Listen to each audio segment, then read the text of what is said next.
NR. Narayan मूर्ति की कहानी एक सिंपल मिडिल क्लास लड़के से ग्लोबल बिजनेस लीडर बनने तक की इंस्पायरिंग जर्नी है। उनका जीवन दिखाता है कि अगर सपने बड़े हों और ईमानदारी से मेहनत की जाए तो दुनिया की कोई ताकत आपको रोक नहीं सकती। ये कहानी सिर्फ एक एंटरप्रेन्योर की नहीं बल्कि एक ऐसे विजनरी लीडर की है जिन्होंने इंडिया के आईटी सेक्टर को ग्लोबल लेवल तक पहुंचाया। बचपन में नारायण मूर्ति एक शांत और मेहनती स्टूडेंट थे। उन्हें पढ़ाई का बहुत शौक था, खासकर मैथमेटिक्स और इंजीनियरिंग सब्जेक्ट्स में।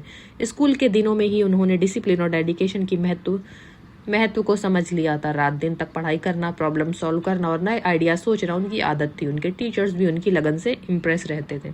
कॉलेज के दिनों में उन्होंने इंजीनियरिंग चूज की क्योंकि उन्हें टेक्नोलॉजी और इनोवेशन में इंटरेस्ट था।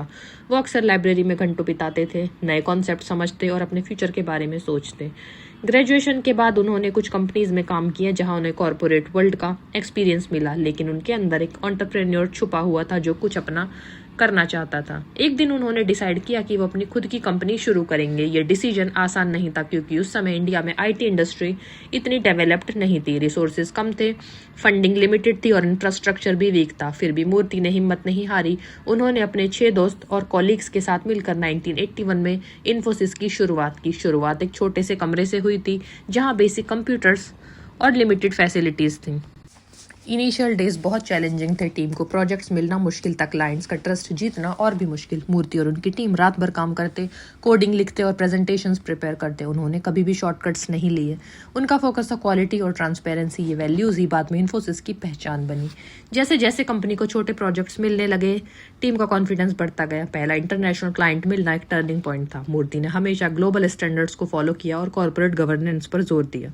उस समय इंडिया में ट्रांसपेरेंसी और एम्प्लॉय स्टॉक्स ऑप्शंस जैसी चीजें कॉमन नहीं थी, लेकिन मूर्ति ने उन्हें इम्प्लीमेंट किया। उनका मानना था कि कंपनी सिर्फ फाउंडर्स की नहीं बल्कि हर एम्प्लॉय की होती है। 1990s के दौरान इन्फोसिस ने तेजी से ग्रोथ देखी। कंपनी ने इंडियन स्टॉक मार्केट में लिस्टिंग की थी और बाद में नास्डैक पर भी लिस्ट हुई। ये एक हिस्टोरिक मोमेंट था क्योंकि ये पहली इंडियन आईटी कंपनीज में थी जो ग्लोबल इन्वेस्टर्स का ट्रस्ट जीत पाई। मूर्ति का लीडरशिप स्टाइल सिंपल और एथिकल था। वो हमेशा एम्प्लॉयज के साथ ओपन कम्युनिकेशन रखते और उन्हें एनकरेज करते कि वो नए आइडियाज शेयर करें। उनकी पर्सनैलिटी को एक खास पहलू था उनकी सिंप्लिसिटी। इतने बड़े इंडस्ट्रियलिस्ट होने के बावजूद उनका लाइफस्टाइल सिंपल था। वो लग्जरी की बजाय वैल्यूज और इंटीग्रिटी को इंपॉर्टेंस देते थे। उन्होंने हमेशा कहा कि बिजनेस में सक्सेस तभी मीनिंगफुल है जब वो सोसाइटी के लिए भी फायदेमंद हो। इसी सोच के चलते इन्फोसिस फाउंडेशन जैसे इनिशिएटिव्स शुरू हुए जिन्होंने एजुकेशन, हेल्थ केयर और रूरल डेवलपमेंट में योगदान दिया। मूर्ति का बिलीफ था कि इंडिया का फ्यूचर टेक्नोलॉजी और नॉलेज इकोनॉमी में है। उन्होंने यूथ को एनकरेज किया कि वो स्किल्स डेवलप करें और ग्लोबल कंपटीशन के लिए रेडी रहें। उनके स्पीचेस हमेशा एथिक्स, हार्डवर्क और एक्सीलेंस पर बेस्ड होते हैं। वो कहते थे कि performance leads to recognition, recognition brings respect and respect enhances power. ये लाइन उनकी लीडरशिप फिलॉसफी को रिफ्लेक्ट करती है। एक और इम्पोर्टेंट एस्पेक्ट उनकी जर्नी का था रिस्क टेकिंग। जब उन्होंने इन्फोसिस शुरू की तब आईटी आउटसोर्सिंग का कॉन्सेप्ट इंडिया में नया था, लेकिन उन्होंने फ्यूचर को पहचाना और उस डायरेक्शन में काम किया। ये विजन ही था कि जिसने इन्फोसिस को एक स्मॉल स्टार्टअप से ग्लोबल आईटी जायंट बना दिया। आज कंपनी हजारों एम्प्लॉयज को रोजगार देती है और दुनिया भर में अपनी प्रेजेंस रखती है।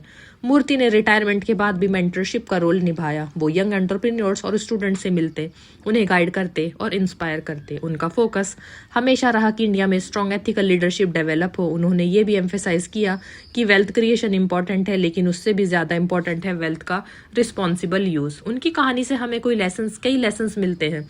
पहला लेसन है ईमानदारी और ट्रांसपेरेंसी का महत्व। दूसरा लेसन है टीम वर्क और ट्रस्ट का इंपॉर्टेंस। तीसरा लेसन है long term vision, short term profit के बजाय सस्टेनेबल ग्रोथ पर फोकस करना ही उनकी सक्सेस का सीक्रेट था। आज जब हम नारायण मूर्ति की जर्नी को देखते हैं तो ये समझ आता है कि सक्सेस सिर्फ पैसा कमाने का नाम नहीं है। सक्सेस का मतलब है वैल्यूज के साथ लीडरशिप करना, सोसाइटी को वापस देना और नए जनरेशन के लिए अपॉर्चुनिटीज क्रिएट करना। उन्होंने इंडिया को ग्लोबल आईटी मैप पर लाने में जो रोल निभाया वो हमेशा याद रखा जाएगा। उनकी कहानी एक इंस्पिरेशन है और हर स्टूडेंट के लिए जो सपने देख रहा है, हर उस प्रोफेशनल के लिए जो स्ट्रगल कर रहा है और हर उस एंटरप्रेन्योर के लिए जो अपनी पहचान बनाना चाहता है। नारायण मूर्ति ने दिखाया कि छोटी शुरुआत भी बड़े परिणाम ला सकती है। बस जरूरत है विजन, मेहनत और इंटेग्रिटी की। ये सफर एक सिंपल स्टूडेंट से ग्लोबल बिजनेस आइकन बनने तक का है और यही उनके एक ट्रू रोल मॉडल बनाता है। ऐसी ही और भी मोटिवेशनल स्टोरीज के लिए आप इस चैनल को फटाफट लाइक और सब्सक्राइब कर दीजिए।